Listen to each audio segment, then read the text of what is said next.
ప్రభువునందు ప్రియులకు యేసుక్రీస్తు నామములో శుభములు తెలియజేస్తున్నాం. ఈ దినము హెబ్రోన్ క్యాలెండర్ వాగ్దానము. ఒకని తల్లి వారిని ఆదరించినట్లు నేను మిమ్మును ఆదరించెదను.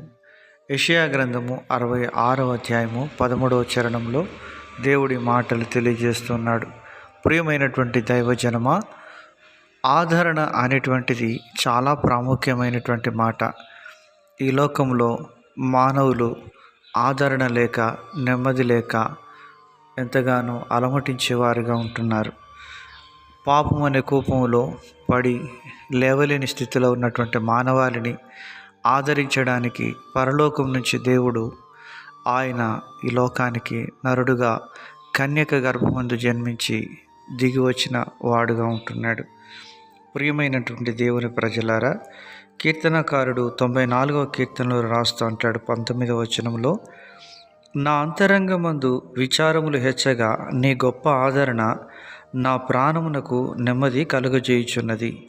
నిజమే, మన అంతరంగంలో ఎన్నో విచారములు ఉంటున్నవి.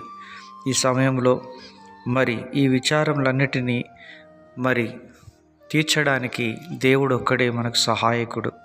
కనుక దేవుని యొక్క ఆదరణ చాలా ప్రాముఖ్యమైంది. ఒకని తల్లి వారిని ఆదరించినట్లుగా నేను మిమ్మను ఆదరించెదను అని ప్రభు సెలవిస్తున్నాడు. దావీదు సమస్తాన్ని కోల్పోయి ఆదరణ లేక దుఃఖముతో ఎంతో వేదన పడుతూ ఉన్న సమయంలో దేవుడు తనను ఆదరించి ధైర్యపరిచిన విధానాన్ని మనం చూడవచ్చు. దావీదు తన దేవుడైన యెహోవాను బట్టి ధైర్యము తెచ్చుకొనను అని రాయబడి ఉంటున్నది.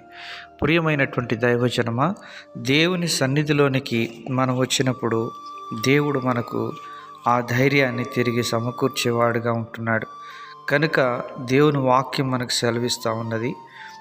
యెషయా గ్రంథం 54:11, ప్రయాసపడి గాలువాన చేత కొట్టబడి ఆదరణ లేక ఉన్నదాన, నేను నీలాంజలములతో నీ కట్టడమును కట్టుదును, నీలములతో నీ పునాదులను వేయుదును అని దేవుడు సెలవిస్తున్నాడు. ప్రియమైనటువంటి దేవుని ప్రజలారా, ఈ విధంగా దావీదును తిరిగి దేవుడు కడుతూ వచ్చినాడు. కోల్పోయిన సమస్తాన్ని దేవుడు సమకూర్చి తనను ఆదరిస్తూ వచ్చినట్లుగా మనం చూడగలం. తప్పిపోయిన కుమారుడు తండ్రి ఇంటికి వచ్చినప్పుడు తండ్రి ఎంతగానో తనను ఆదరిస్తూ వచ్చినాడు, ప్రేమతో తనను చేర్చుకుంటూ వచ్చినాడు. ప్రియమైనటువంటి దేవుని ప్రజలారా, ఎటువంటి స్థితిలో నుంచి నువ్వు వస్తున్నప్పటికీ నీ ప్రేమగల రక్షకుడు నీ పట్ల తన చేతులు చాచి నిన్ను ఆదరించేదానికి సిద్ధంగా ఉంటున్నాడు. ఆయన ఆదరణ పొందుకొని మనం దీవించబడదుముగాక.